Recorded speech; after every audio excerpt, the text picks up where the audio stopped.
militants, ils sont dans les comités, tout ça. Très bien. Alors, comme j'ai expliqué tout à l'heure, je suis un produit de gouvernement qui était le gouvernement de Duvalier. Donc, mon vécu d'avoir été loin de mes parents pendant 4 ans qui ont dû quitter pour venir ici au Québec m'ont beaucoup marqué. Très jeune, ma mère avait dit, pour certains peut-être qui ont connu Joe Trouillot, qui était mon père, un chanteur, qui est bel homme, belle voix, l'homme de sa génération. Mon père avait des maîtresses, n'est-ce pas, dans le temps, très jeune. Et ma mère m'avait dit, France, promets-moi 2 choses. Ne sois pas comme ton père, et jusqu'à présent je le suis. Et 2, il faut défendre, il faut combattre l'injustice. Puis ça m'est resté. Et quand mes parents ont quitté, j'ai eu beaucoup de problèmes à l'école parce que je me levais toujours et je dénonçais certaines injustices, même si ce n'était pas moi, mais pour les autres. Donc il y a eu toujours cette combativité qui m'a amené ici quand je suis arrivé en 65. Il y avait un petit groupe de 800 Haïtiens. On n'était pas beaucoup dans le temps. Et il y avait un homme qui s'appelait Max Chancy, qui était un des leaders de la communauté dans le temps, qui était marxiste-léniniste. Et nous sommes devenus très rapidement des familles. Son fils, Bernard, on était presque jumeaux, on avait la même carrure, on allait à la même école et autres. Et Max a été un peu mon mentor politique.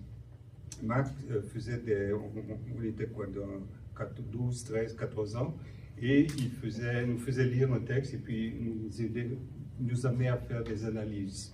Et pour une raison ou une autre, je crois qu'il a ressenti que j'avais quelque chose de différent. Et puis il a été celui qui m'a réellement mentoré, si je peux dire ainsi.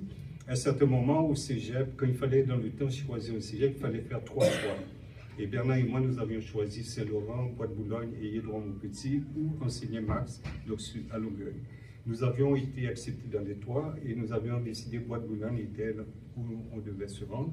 2 jours avant le début de l'école, le directeur m'appelle et dit « Oh, bon, tu sais, France, malheureusement, c'est Édouard-Montpetit qui va t'accepter. » J'aurais dû aller avec mes parents parce qu'avoir résisté jusqu'à Bois-de-Boulogne. Finalement, quand j'étais à Bois-de-Boulogne ou à l'ENMAC, j'étais content d'être avec Mac, mais ce que je me suis aperçu, c'est que dans le temps, beaucoup de mes compagnons de combat, même très jeunes, nous étions concentrés à Édouard-Montpetit. C'était devenu comme une forme de camp de concentration de cette jeune perçue comme socialiste, communiste, whatever, et c'est là que nous étions. Alors, dans les années 70, la Révolution tranquille, on se retrouvait déjà que la communauté haïtienne était ciblée. Et la communauté haïtienne a beaucoup travaillé justement pour la Révolution tranquille. L'Université du Québec est une résultante de ça, on a beaucoup contribué. Donc, tranquillement, je prenais conscience de notre pouvoir. Les années, pour ceux qui ont connu l'octobre 70, la communauté haïtienne, il y a eu des perquisitions dans la communauté haïtienne par la police, la GRC, la Sûreté du Québec, etc. À un certain moment, il y avait des voitures de police qui nous suivaient un peu partout. Et puis, je raconte rapidement le fait qu'à un certain moment, je sors avec mon chien, puis je vois la voiture de police. Je vais au dépanneur du coin, et puis je dis, tiens, je vais les tester. Je sors, et puis je me mets à courir dans les ruelles, etc. Je regarde, pas de voiture de police. J'arrive devant chez moi, la voiture est là, et puis il descend avec, dit, pourquoi tu cours de même, là? Donc, on était réellement ciblés. Donc, on prend conscience avec le temps que nous sommes une communauté ciblée, d'ailleurs jusqu'à ce jour. Donc avec le temps, j'ai appris qu'il y a un combat à faire et j'ai travaillé avec les gens, les évêques, etc. Et on avait même, à un certain moment, on avait commencé à faire du karaté parce qu'on voulait aller faire un département en Haïti. Un des parents de la communauté, qui était M.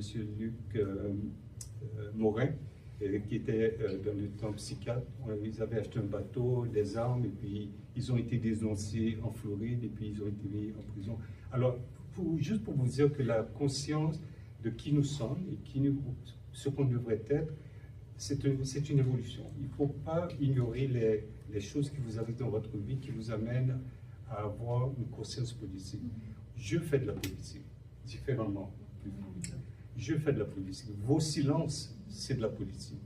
Vos actions, c'est de la politique. Il n'y a rien qu'on peut dire qui n'est pas faire de la politique.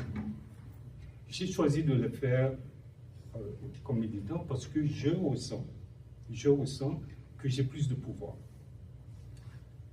L'avantage que j'ai jusqu'à présent, c'est qu'il n'y a personne qui me donne de l'argent pour faire ce que je fais avec les demandeurs d'asile. Je me permets de dire les choses comme elles sont. Je me permets de ne pas avoir crainte de représailles, malgré qu'il y a certaines choses qui font mal à l'image du Canada. Entre autres, il y a eu un reportage l'année dernière de France 24 qui dit « Immigration, fin du rêve canadien ».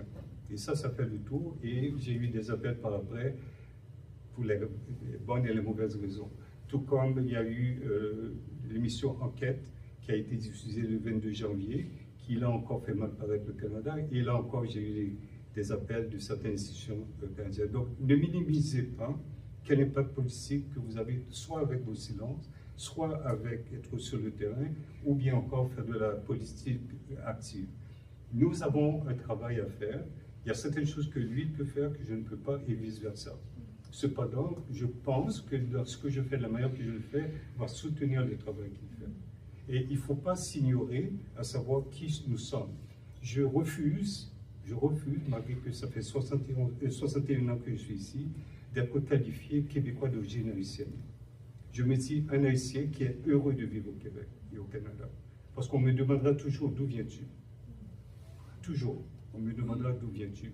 Bien, je viens d'un beau pays qui s'appelle Haïti, qu'on a appauvri et on continue à démoniser. Et on démonise en plus ceux qui sont venus contribuer ici. On ne peut pas accueillir toute la misère du monde.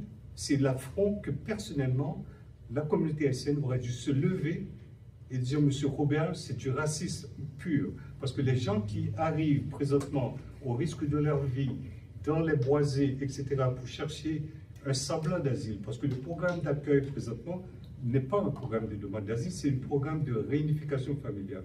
Donc c'est pour ça que j'ai choisi de faire et de continuer à faire ce que je fais. La mère de mes enfants, je suis divorcé, est blanche, aux yeux bleus et très pâle. Mes enfants sont l'épiderme blanc, mais ils sont plus haïtiens que l'haïtien à mes yeux, parce qu'ils embrassent Haïti comme étant leur pays natal. Mon plus jeune, il y a 4 ans, est venu et dit, papy, malgré qu'il est blanc, j'ai été chercher mon passeport haïtien. Quel plus beau cadeau qu'un père peut recevoir. La fierté que j'ai parce qu'il se voit haïtien avant tout. Et ma fille aînée, à un certain moment, elle me dit, quelles sont tes valeurs? Elle a dit, le multiculturalisme.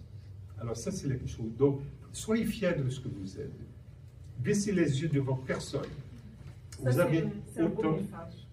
avez autant de valeurs, si c'était plus que d'autres, parce que votre combativité pour réclamer votre place, et place qu'on doit vous accorder, je ne vais pas dire donner, revendiquer votre place, parce que vous avez contribué et continué à contribuer beaucoup plus que d'autres. La résilience du Québec, c'est vous. Ce n'est pas le Québécois moyen que je vois présentement, ou qui était moyen, parce que appauvri. Quand je vais au métro de Castelnau à tous les matins, de voir ces Québécois-là, qui doivent aller dans les rues durant l'été, qui sont là, avec, excusez-moi l'usure, mais j'aime dire les choses comme elles sont, des odeurs d'urine, parce qu'ils n'ont pas de quelque part pour aller. Que sommes-nous devenus? Ce n'est pas le Québec que nous devrions être. Et vous allez faire une différence, vous faites déjà une différence. Donc ne baissez les yeux devant personne. Mettez-vous droit et réclamez le respect que vous méritez.